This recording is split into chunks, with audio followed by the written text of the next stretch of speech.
Oke, kembali lagi sama gue Rizal di Light On Tech.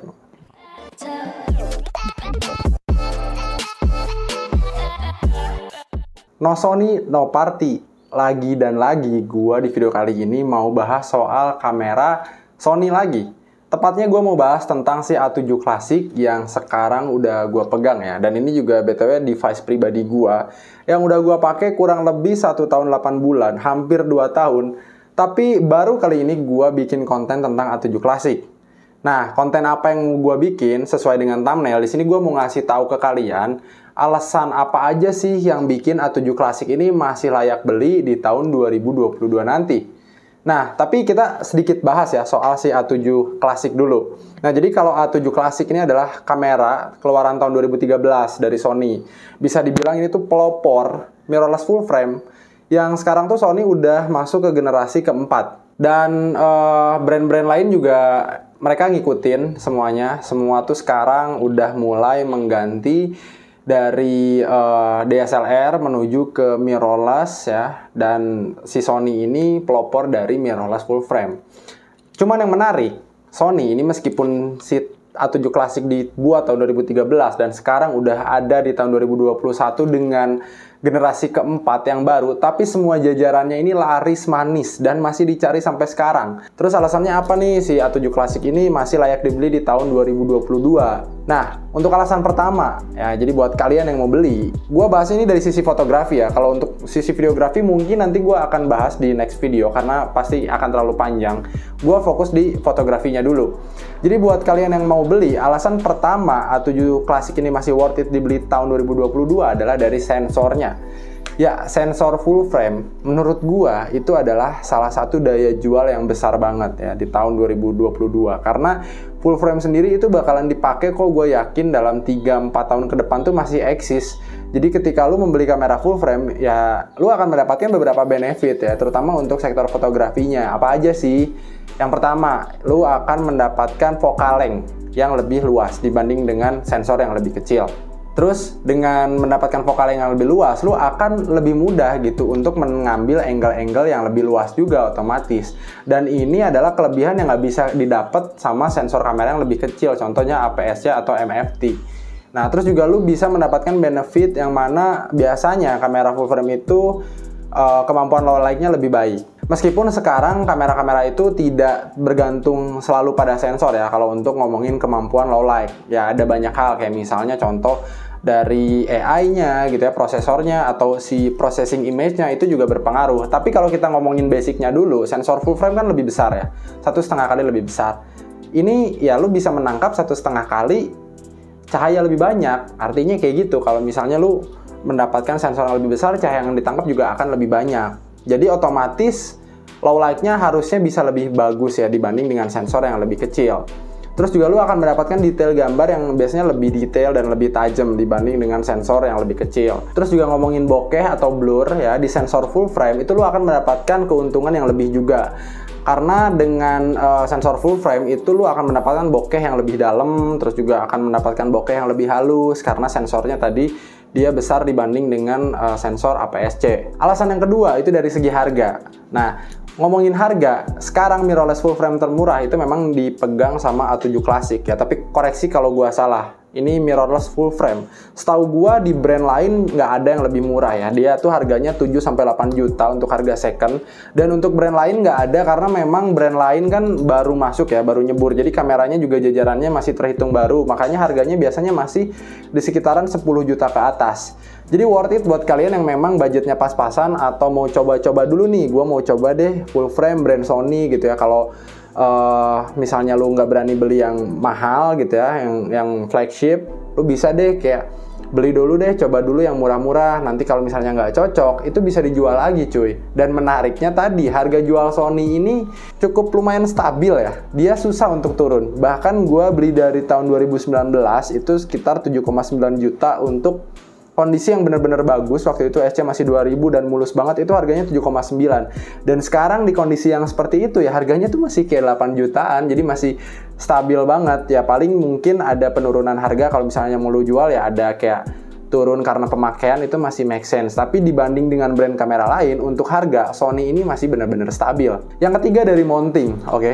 Jadi meskipun ini kamera keluaran tahun 2013, ya, dia keluaran yang cukup senior lah kalau gua bilang ya. Dia menggunakan mounting yang digunakannya itu sama dengan Sony seri terbaru sekarang gitu. Bahkan Sony yang paling canggih yaitu A1 ya.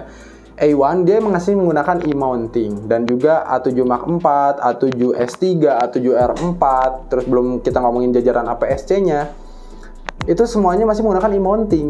Yang artinya apa? Lu akan mendapatkan ekosistem lensa yang luas. Karena Sony sendiri itu terkenal dengan ekosistem lensanya yang cukup luas. Dan artinya lu bisa mempermudah pekerjaan lu. Tapi juga bang, banyak yang bilang lensa Sony itu mahal. Nah, sebenarnya kalau ngomongin soal harga, justru lensa Sony menurut gua itu pilihannya banyak. Ya, kalau kita ngomongin yang mahal, ada gitu ya. Contohnya misalnya lensa G Master yang memang harganya udah gila-gilaan banget. Tapi kalau kita ngomongin lensa-lensa yang dalam tanda kutip bagus tapi harganya masih terjangkau juga banyak cuy. Contohnya apa? Lensa 28, lensa 50 gua yang lagi gua pakai. Terus juga lensa kitnya juga terbilang murah ya.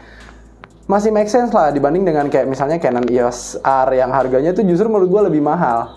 Terus juga Nikon yang harganya tuh waduh, kadang suka bikin kantong gua menangis ya. Belum juga kalau kita ngomongin lensa third party, misalnya waduh gue kayaknya budgetnya kurang nih buat beli lensa Sony, gue cari deh third party, itu juga banyak, mau itu auto atau manual yang harganya murah-murah banyak. Contohnya ada Sigma, Tamron, terus juga ada Samyang, ada Seven Artisan. Jadi untuk pilihan dan ekosistem lensa itu lu dimanjakan, meskipun ini keluaran tahun 2013 ya, keluaran yang lama lah bisa dibilang, tapi lu masih bisa mencicipi kamera-kamera dari kasta yang biasa-biasa sampai kasta yang premium, lu masih bisa mencicipi di kamera ini. Jadi cocok banget terutama buat tuh yang suka investasi ke lensa. Alasan keempat itu dari durability. Oke, ngomongin durability dari kamera Sony A7 sebenarnya nggak ada yang spesial ya. Dia ya kamera pada umumnya gitu, nggak ada water resist, nggak ada kelebihan-kelebihan tertentu, dia kebal dibanting, nggak juga gitu. Cuman kalau gue bandingkan dengan A7 Mark II yang pernah gue bahas ya di video gue sebelumnya ya, waktu itu gue bahas tentang 6 alasan untuk tidak membeli Mark II di tahun 2021. Poin-poinnya banyak tentang isu atau problem yang dialami sama A7 Mark II ya, kayak misalnya contohnya ada kerusakan pada fleksibel LCD, fleksibel tombol, terus juga ada dari shutter cone yang macet, ada overheating. Nah di A71 ini lebih minim cuy. Ya meskipun gue nggak tahu sih buat kalian yang memang mungkin pernah bermasalah dengan A71, ya namanya elektronik kan nggak bisa ditebak ya. Mau produk itu sebagus apapun pasti ada yang dapat apesnya. Tapi kalau secara overall, secara keseluruhan dibanding dengan A7 Mark II ini lebih bagus dari segi durability karena minim isu dan trouble. Dan gue juga belum pernah menemukan masalah selama hampir 2 tahun gue menggunakan kamera ini. Bahkan gue belum pernah mengalami overheating. Beda sama A7 Mark II yang gue beberapa kali selama gue gunakan itu overheating karena gue kebetulan motretnya di kondisi yang cukup ekstrim, panas siang hari dan motretnya nggak berhenti-berhenti. Tapi di A71 ini kebetulan gue belum pernah mengalami yang namanya isu overheating. Oke, alasan yang terakhir yang menurut gue paling utama dan pertama dan pasti lu udah nunggu-nunggu kan dari tadi, yaitu dari hasil dan juga performanya. Nah ngomongin performa sebenarnya juga nggak ada yang spesial ya dari si A71 ini ya, performanya bisa dibilang cukup untuk beberapa tahun ke depan.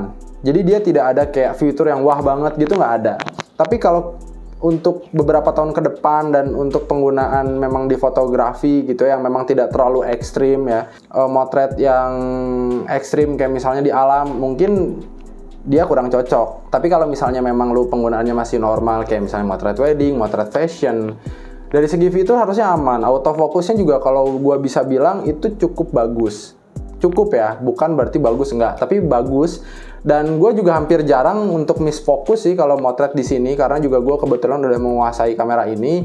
Jadi ya aman-aman aja gitu ya. Tapi memang untuk continuousnya juga dia tidak bisa terlalu cepat. Kalau nggak salah dia cuma 5 fps. Tapi untuk overall udah cukup sih, udah bagus. Apalagi buat kalian yang mau coba-coba dulu, mau coba terjun dulu ke full frame Sony dan membeli A7 Classic, menurut gue itu udah sangat cukup. Terus juga ngomongin hasil, nah hasilnya ini sambil gue liatin aja ke kalian ya. Foto pertama ini gua bandingkan dengan A7C gua yang baru gua beli 2 bulan lalu. Waduh, cie sombong gak tuh? Ya, ini buat perbandingan ya. Lu bisa lihat perbandingan kamera tahun 2013 dan kamera tahun 2021 yang punya sensor full frame dengan 24 megapiksel. Ya, hanya berbeda teknologi dan perbedaan sensornya, maksudnya kecanggihan sensornya berbeda, tapi kalau dari segi spek itu sama. Lu bisa bandingin sendiri, dan ini juga hasil-hasil ya dari A71 yang memang masih gua gunakan. Dan untuk hasil yang bisa gua simpulkan, itu hasilnya masih sangat bagus cuy. Gua jujur nggak ada komplain sih kalau soal hasil. Dia sangat oke dan memang masih sangat tajam. Untuk cetak besar juga itu masih sangat aman. Gua paling besar cetak 24 Rp sih. 24 Rp itu bagus dan nggak ada pecah-pecahnya. Format RAW-nya juga cukup asik untuk diedit ya. Dia datanya yang dibawa udah cukup oke, meskipun tidak terlalu wah kayak misalnya kamera-kamera sekarang yang data RAW-nya itu benar-benar banyak sehingga ketika kita editing tuh lebih detail ya. Tapi kalau untuk A71 ini menurut gua masih aman dan masih bagus meskipun tidak wah banget.